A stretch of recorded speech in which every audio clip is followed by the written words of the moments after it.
Welcome back to new video on RS play super. और इस बार के स्पॉयलर्स पढ़ने के बाद मेरा तो दिमाग ही घूम गया। एक पॉइंट पे जो हमारा मेंबर्स ओनली वाला ग्रुप है उस पे मैंने टेक्स्ट किया कि क्या सच में ओडा ही इसको लिख रहा है या कोई और आके पकड़ लिया रास्ते में और कह रहा रुक जा भाई अब मैं स्टोरी कंप्लीट कर दे रहा हूँ। मतलब इस बार जो स्पॉयलर्स निकल कर आए उसमें से जो इनिशियल रिएक्शन है वो देख के तो बहुत सारे लोग का दिमाग ही खराब हो गया कि ये क्या चल रहा है बोनी के साथ। मतलब इसका एज फ्रूट है या कुछ भी फ्रूट है कि ये कुछ भी करे जा रही है, क्योंकि बोनी के powers at this point of time बिल्कुल भी सेंस नहीं बना रहे हैं और बहुत सारे लोग इससे इरिटेट भी हो गए कि अचानक से ये क्या नया चीज दिखा रहे हो तुम। लेकिन एक्चुअली में by the end of this video मैं तुम लोग को ये चीज कन्विंस कर दूंगा कि नीका फ्रूट वो फ्रूट नहीं है या फिर वो पावर्स नहीं है जो तुम लोग अभी तक सोच रहे हो। एक्चुअल जॉय बॉय की पावर्स कैसे काम करती थी इसका एक बड़ा हिस्सा बोनी भी हो सकती है, और ये चीज इसलिए हमें नहीं पता है या फिर मे बी मेरे से मिस हो गई थी क्योंकि पहले के एक चैप्टर के ऑफिशियल ट्रांसलेशन थोड़े से अलग आए थे जहां पर सैटर्न ने एक ऐसी बात बोली थी कि वो सुन के तुम्हारा। तो अगर ये चीज जानना तो वीडियो को एंड तक जरूर देखना है, बिना टाइम वेस्ट किए लेट्स बिगिन।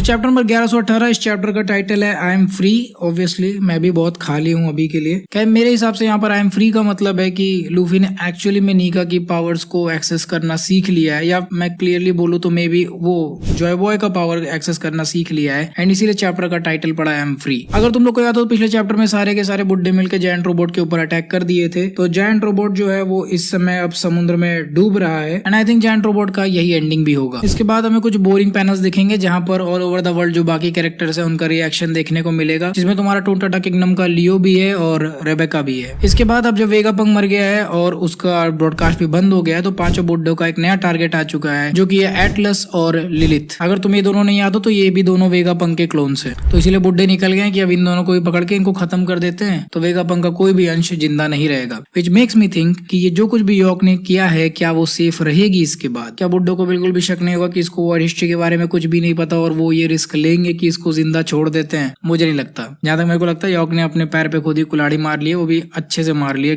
तक लग गई है उसको। इसके बाद जो अपना बुड्ढा मार्स है, मतलब आई थिंक ये इसका वही पिग वाला डेविल फ्रूट है, तो ये शिप के ऊपर अटैक कर रहा है और एल्बाफ के शिप के ऊपर अटैक कर रहा है। और देखो एल्बाफ का शिप कोई नॉर्मल शिप नहीं है, एल्बाफ का शिप एक्चुअली में बहुत बड़ा है क्योंकि उस पर जायंट्स ट्रेवल करते हैं। तो तुम सोचो शिप कितना बड़ा होगा जिसपे मल्टीपल जायंट्स है, तो फिर भी ये आदमी आके शिप पर अटैक कर रहा है और एक्चुअली में शिप को प्रॉब्लम हो रही है। तुम यही से अंदाजा लगाओ कि आखिर मार्स का साइज कितना होगा या फिर इसके अंदर पावर कितनी होगी। इसके बाद चैप्टर के एंडिंग में कुछ ऐसा हुआ जो कि तुम अभी सुनोगे और तुम एकदम इरिटेट होके बोलोगे हैं ये क्या हो रहा है। तो चैप्टर के एंड में एक्चुअली में जो बोनी है तुमने देखा होगा पिछले कुछ समय से वो थोड़ा थोड़ा नीका के जैसे पावर्स यूज कर पा रही है, मतलब अपने हाथ वगैरह को स्ट्रेच कर पा रही है। और ठीक उसी का हमें डेवलपमेंट देखने को मिला है जहां पर बोनी अब फुल नीका फॉर्म बना सकती है सेम एज लूफी। अभी तक पैनल्स नहीं आए तो एग्जैक्टली कितना सेम होगा वो लूफी का वो हमें नहीं पता। एज पर द स्पॉयलर्स ये चीज बहुत हद तक क्लियर है कि वो कंप्लीट नीका फॉर्म में जा सकती है। और ये चीज सुनने के बाद और पढ़ने के बाद मेरा दिमाग घूम गया एंड आई एम लाइक क्या ओडा ही इसको लिख रहा है या कोई और आके उसकी जगह पे पेंसिल पकड़ के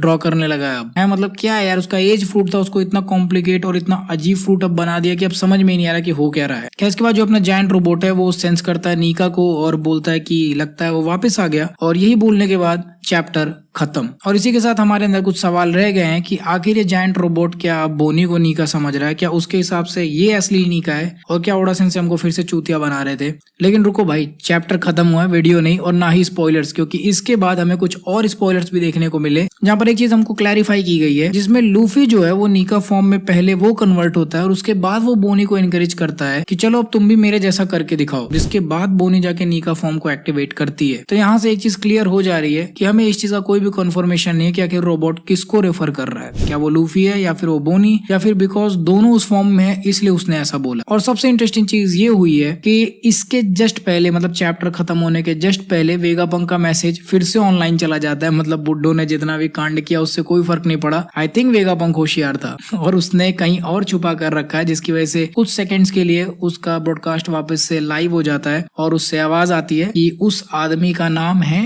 एंड उसके बाद चैप्टर खत्म हो जाता है। सो बेसिकली इस चैप्टर में हमें नहीं पता चलेगा कि आखिर वेगापंक किसकी बात कर रहा है, उसके लिए हमें अगले चैप्टर तक का वेट करना पड़ेगा। लेट्स होप कि उसमें कोई ब्रेक ना हो। बट अब यहाँ पर आते हैं उस इंपॉर्टेंट पैनल पे जो कि हमने पहले मिस कर दिया था, जिसमें सैटर्न ने कुछ इंपॉर्टेंट बात कही थी और एक्चुअली मैं ये नोटिस नहीं कर पाता अगर एमआरजे ने मुझे ये भेजा नहीं होता। अगर तुम पुराने सब्सक्राइबर हो तुम्हें याद होगा एमआरजे कौन है। सो यहाँ पर सैटर्न ने क्लियरली जो ओरिजिनल ट्रांसलेशन में बोला है, द व्हाइट फॉर्म ऑफ नीका जो कि इस समय स्ट्रॉ हैट लूफी के पास है, वो शायद अभी तक अंदरूनी तौर पे उस लड़की के साथ नहीं कनेक्ट हुआ है। है। और यहाँ पर सैटर्न का उस लड़की से मतलब था बोनी से, क्योंकि उस समय उसने बोनी को अपने हाथ में दबोच के रखा था और बोनी अपने नीका फॉर्म को एक्टिवेट नहीं कर पा रही थी। जो छोटे मोटे पावर्स पहले यूज कर रही थी वो नहीं एक्टिवेट कर पा रही थी, which actually makes me think कि बोनी का जो एज फ्रूट है वो एक्चुअली में एक reality manipulation kind of fruit है, क्योंकि वेगापंक ने भी ये चीज साफ साफ बोली थी कि जो डेविल फ्रूट्स है वो एक्चुअली में लोगों की इमेजिनेशन है कि आगे चल के वो खुद को कैसा किस तरह के पावर्स देना चाहते हैं, और उसी के बेस पे डेविल फ्रूट्स निकल कर आए थे। ये बहुत पहले ही स्टार्टिंग ऑफ द चैप्टर में ही वेगापंक ने एक्सप्लेन किया था, sorry starting of the arc में। और बोनी एक्चुअली में वही चीजें मैनिफेस्ट कर पाती है कि अगर वो फ्यूचर में खुद को नीका के जैसे इमेजिन करती है तो एज होते होते वो एक ऐसा पैरेलल टाइमलाइन इमेजिन करती है जहाँ पे उसके पास नीका की पावर्स थी। और इसी वजह से इसका जो एज फ्रूट है वो एक्चुअली में टाइम और space manipulation kind of fruit भी